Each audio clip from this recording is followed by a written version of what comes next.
Question एक है sir, अगर हमको ये वाला सिस्टम को ले जाके हमको अगर किसी पे अप्रोच करना है, लाइक हमारा किसी डॉक्टर्स के पास हमारे अप्रोच इस वजह से करें ताकि जो मेरा बात को उसमें बेटर इफेक्ट पड़े वहां से और हमको अप्रोच करे कि नहीं आप हाँ आप यहाँ से सिस्टम को आप प्रोवाइड कर सकते हैं, देन सर इसको किस तरह से हमको कॉन्विंस करना पड़ेगा, ये हमको सिर्फ एक लाइन में सर हमको अगर बताना पड़ेगा तो। देखिए स्टेप्स ध्यान रखिएगा, जो मैंने स्टेप्स आपको बताया। फर्स्ट स्टेप है कि प्यूरिफाई इंफॉर्मेशन लेना, डॉक्टर से इंफॉर्मेशन लेना कि उनकी रूम की साइज कितनी है, उनके डेंटल ऑपरेटरी का साइज कितना है, कंसल्टेशन एरिया की साइज कितनी है, ठीक है ना। उसके बाद फिर आप ये बताएंगे कि हम जो आपको प्रोडक्ट दे रहे हैं 250 स्क्वायर फीट का है, जो कि 12 स्क्वायर फीट पर मिनट के हिसाब से क्लीन करता है। 12 स्क्वायर फीट पर मिनट, ये आप लिख के रखिए, नोट करके रखिए, 12 स्क्वायर फीट पर मिनट के हिसाब से क्लीन करता है। और मान लीजिए आपका रूम साइज जो है 100 स्क्वायर फीट है, तो 100 स्क्वायर फीट को कितना जल्दी क्लीन कर सकता है मैं आपको दिखाता हूं एक स्क्रीन के ऊपर। अब ये हमारे क्लीनिंग स्पीड है आपके स्क्रीन के ऊपर, और अलग अलग रूम साइजेस में किस तरीके की क्लीनिंग एफिशिएंसी देता है step by step. First step, doctor के पास क्या होगा कि आपको उनके एरिया के बारे में पता करना है।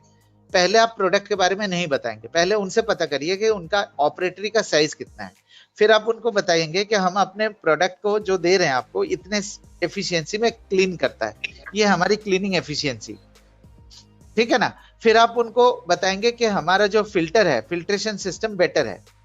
आपको याद है हमने फिल्टर, हेपा फिल्टर के बारे में बताया था, और है ना, मैं आपको समझा पाया।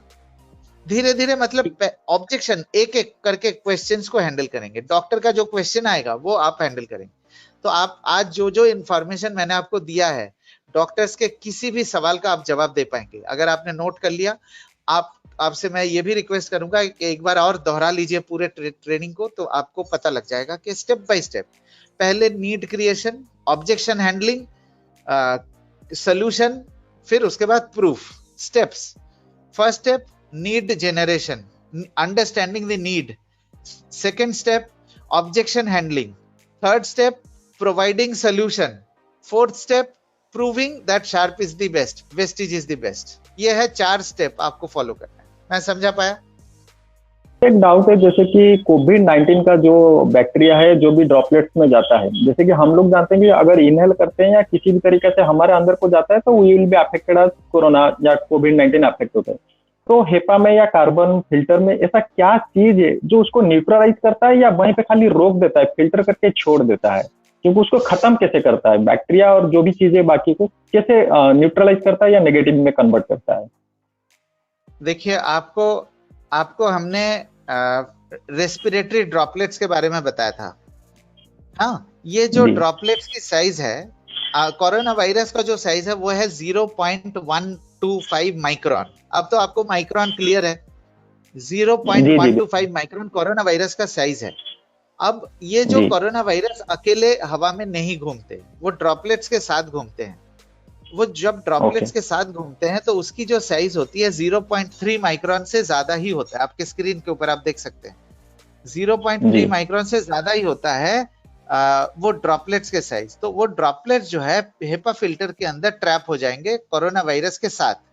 तो ड्रॉपलेट्स तो सूख जाएगा, लेकिन कोरोना वायरस का जो स्ट्रेन है वो फिल्टर के अंदर रह जाएगा। तो इसके लिए क्या है कि ये हमारा एंटीबैक्टीरियल फिल्टर है। तो एंटीबैक्टीरियल फिल्टर होने के कारण कोरोना वायरस हेपा फिल्टर के अंदर डेड हो जाएगा, डेड, कंप्लीटली डेड। और हमने आपको ये भी रिकमेंड किया कि 15 दिन में एक बार आपको हेपा फिल्टर को धूप दिखाना है।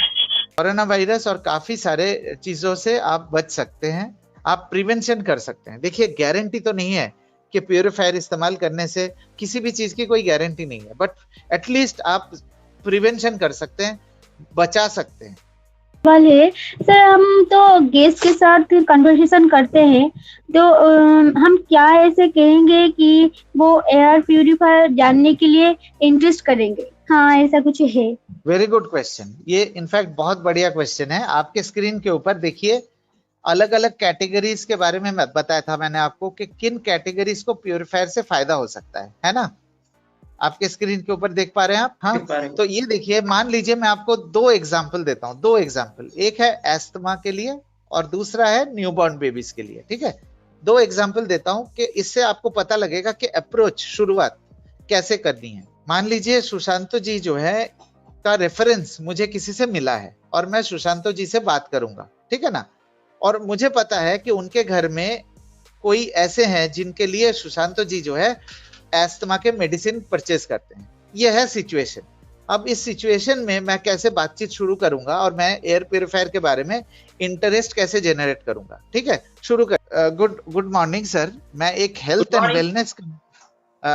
एंड वेलनेस कंपनी को रिप्रेजेंट करता हूं और मेरे को आपका रेफरेंस जो है संजीव जी ने दिया है, आपका रेफरेंस मुझे, और मुझे ये मालूम चला, आप प्लीज मेरी बातों का बुरा मत मानिएगा, मुझे ये मालूम चला कि आप एस्थमा के मेडिसिन परचेस करते हैं, एस्थमा और एलर्जी के मेडिसिन परचेस करते हैं।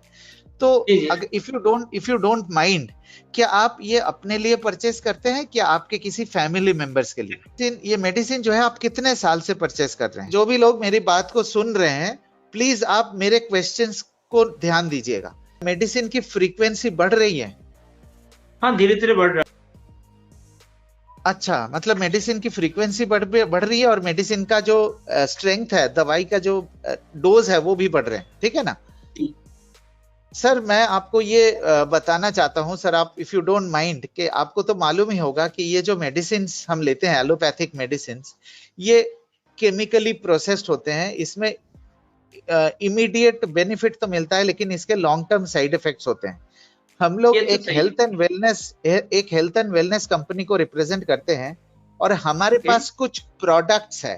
प्रोडक्ट्स बताइएगा, एयर प्यूरिफायर नहीं, हमारे पास कुछ प्रोडक्ट्स है जिससे ये जो एस्थमा के मेडिकेशन है ये 7 से 10 दिन के अंदर 50% तक रिड्यूस कर सकते हैं। तो क्या आप, ठीक है, तो क्या मैं आपसे मिल सकता हूं एक बार, या कोई वीडियो कॉल कर सकते हैं आपके साथ, जिससे कि मैं आपको बताऊं कि ये हम एस्थमा क्यों होते हैं, एस्थमा के मेडिकेशन किस तरीके से काम करते हैं और हमारा जो प्रोडक्ट है वो किस तरीके से नेचुरली विदाउट साइड इफेक्ट्स आपको एस्थमा के मेडिकेशन रिड्यूस करने में मदद करता है। तो क्या मैं आप लोगों को एक्सप्लेन कर पाया कि एक इंटरेक्शन किस तरीके से होता है? और स्टेप बाय स्टेप देखिए, मैंने कुछ नहीं बोला, सुशांतो जी ने खुद अपना सिचुएशन हमें बता दिया है। ये होता है बेस्ट। आपको प्रोस्पेक्ट अगर खुद बता रहे हैं तो इसका मतलब you are understanding the pain, he is also understanding the pen.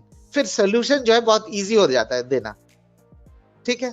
तो नेक्स्ट जो है बच्चों के बारे में मैंने बताया था कि बच्चों के केस में कैसे अप्रोच करेंगे, कि बच्चों के मदर्स को अप्रोच करना है। कि आप एक बात सोचिए, जब बच्चे पैदा होते हैं तो हम हर एक चीज का ध्यान रखते हैं, साबुन, तेल, शैम्पू, लेकिन क्या आपको ये मालूम है कि हर रोज 11,000 लीटर पोल्यूटेड एयर बच्चों के लंग्स के अंदर से गुजरता है और जिसके कारण जो है ये बच्चे के इम्यूनिटी सिस्टम को प्रेशर पड़ता है और बार बार बच्चे बीमार पड़ते हैं।